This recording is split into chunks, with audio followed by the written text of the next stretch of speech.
Halo, selamat malam. Perkenalkan, saya Jose Fernando, mahasiswa Sistem Informasi Bilingual 6B yang mengambil mata kuliah Enterprise Resource Planning. Saya akan menjelaskan mengenai latihan yang telah saya buat. Baiklah, kita akan melanjutkan presentasi mengenai latihan yang telah saya buat. Soal pertama mengenai netting. Netting merupakan proses perhitungan untuk menetapkan jumlah kebutuhan kebersihan. Nah, dari soal ini diketahui bahwa permintaan independen dari pelanggan atau kebutuhan kotor itu pada bulan pertama sebesar 15, maka kebutuhan kotor pada periode 1 ditulis 15, kemudian pada periode atau bulan kedua ditulis 10, kemudian bulan ketiga 40, bulan keempat 35, bulan kelima 15, bulan keenam 15, bulan ketujuh 5, bulan ke-8 18. Kemudian persediaan di gudang itu sebesar 25, sehingga ditulis persediaan di tangan 25 unit produk. Kemudian pada minggu ke-10 akan masuk barang ke gudang sebanyak 50 unit produk. Dan pertanyaannya jumlah kebutuhan bersih dari material tersebut. Nah, di sini minggu ke-10 itu termasuk pada bulan ketiga. Nah, untuk melihat hasil kebutuhan bersih, kita harus mengurangi dari periode pertama, yaitu persediaan di tangan dikurang kebutuhan kotor, sehingga persediaan di tangan menjadi 10.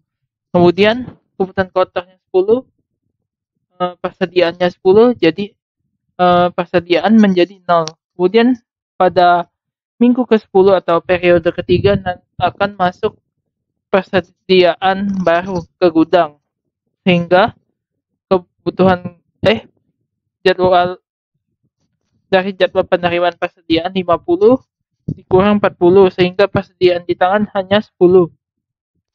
Kemudian karena tidak mencukupi lagi dari persediaan di tangan, kemudian ditulis ke kebutuhan bersih, di mana 35 dikurang 10, kebutuhan bersihnya 25. Kemudian periode kelima 15, periode ke-6 kekurangannya 15, periode ke-7 5, dan periode ke-8 18. Sehingga hasil dari kebutuhan bersih itu adalah 78. Kemudian ke soal kedua, dimana soal kedua itu menjelaskan tentang cara menggunakan metode load for load. Saya akan menjelaskan looting terlebih dahulu. Looting adalah proses menentukan besarnya pesanan yang optimal berdasarkan hasil dari perhitungan kebutuhan bersih. Pada kasus ini digunakan metode load for load. Teknik ini merupakan load sizing yang mudah dan paling sederhana. Teknik ini selalu melakukan perhitungan kembali bersifat dinamis, terutama apabila terjadi perubahan pada kebutuhan bersih. Penggunaan teknik ini bertujuan untuk meminimumkan ongkos simpan, sehingga dengan teknik ini ongkos simpan menjadi 0. Oleh karena itu, seringkali digunakan untuk item-item yang mempunyai biaya simpan yang sangat mahal. Apabila dilihat dari pola kebutuhan yang mempunyai sifat diskontinu atau tidak teratur, maka teknik load for load ini memiliki kemampuan yang baik. Di samping itu, teknik ini sering digunakan pada sistem produksi manufaktur yang mempunyai sifat setup permanen pada proses produksinya. Pemesanan dilakukan dengan mempertimbangkan ongkos penyimpanan. Pada teknik ini, pemenuhan kebutuhan bersih di setiap periode yang membutuhkannya, sedangkan besar kuantitas pemesanan adalah sama dengan jumlah kebutuhan bersih yang harus dipenuhi pada periode bersangkutan. Baiklah, kita masuk ke soalnya. Ini merupakan soalnya. Yang kita gunakan adalah metode load for load yang ukuran lot itu menyesuaikan dengan kebutuhan bersihnya, sehingga didapatkan hasil seperti ini, di mana kebutuhan bersih dan ukuran lotnya sama. Kemudian soal masuk ke nomor 3, yaitu dengan metode economic order quantity. Dan ini juga merupakan proses looting. Merupakan metode yang pertama kali oleh Fort Harris dari Westinghouse pada tahun 1915.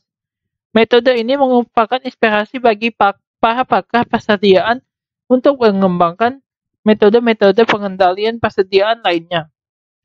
Metode ini dikembangkan atas fakta adanya biaya variabel dan biaya tetap dari proses produksi atau pemesanan barang.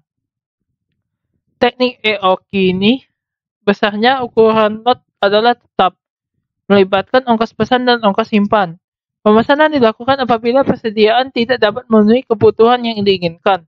Teknik ini biasa dipakai untuk horizon perencanaan selama 1 tahun atau 12 bulan. Sedangkan keefektifannya akan bagus jika pola bersifat kontinu dan tingkat kebutuhan konstan.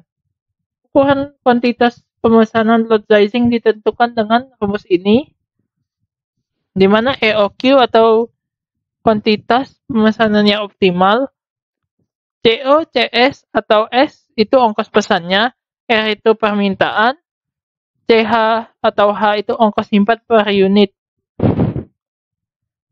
Kemudian kita masuk ke soalnya. Jika diketahui biaya penyimpanan produk X sebesar 700 per unit atau periode, dan biaya pemesanan sebesar 2.500 per pesan. Dengan estimasi kebutuhan konsumen seperti di bawah ini, tentukan besar nilai lot dan pergerakan jumlah persediaan produk X tersebut menggunakan teknik lot EOQ. Nah, di sini kita mencari terlebih dahulu EOQ-nya atau ukuran lot yang optimal untuk dipesan dengan rumus yang tadi. Jadi 2 dikali 324 ini adalah kebutuhan bersih yang atau permintaan yang diinginkan. Kemudian 2.500 ini adalah biaya pemesanan. Kemudian 700 ini adalah biaya penyimpanan. Sehingga didapatkan hasil optimalnya adalah 48. Kemudian hasilnya akan menjadi seperti ini. Tinggal dikurangi dan apabila persediaan kurang ukuran lot akan ditambah secara konstan. Nah, di sini 30 karena tidak cukup maka diisi lot baru. Kemudian 18 karena permintaannya 24 diisi lot baru lagi. Kemudian hasilnya 42 karena minggu periode ketiga itu tidak ada, maka tidak ada penambahan lot. Kemudian persediaan 42 dikurang 28 itu juga masih bersisa sehingga tidak ada penambahan lot lagi. Kira-kira seperti itu. Terima kasih atas perhatiannya. Mohon maaf apabila dalam penyampaian ada salah-salah kata. Sekian dari presentasi latihan yang telah saya buat. Saya ucapkan terima kasih.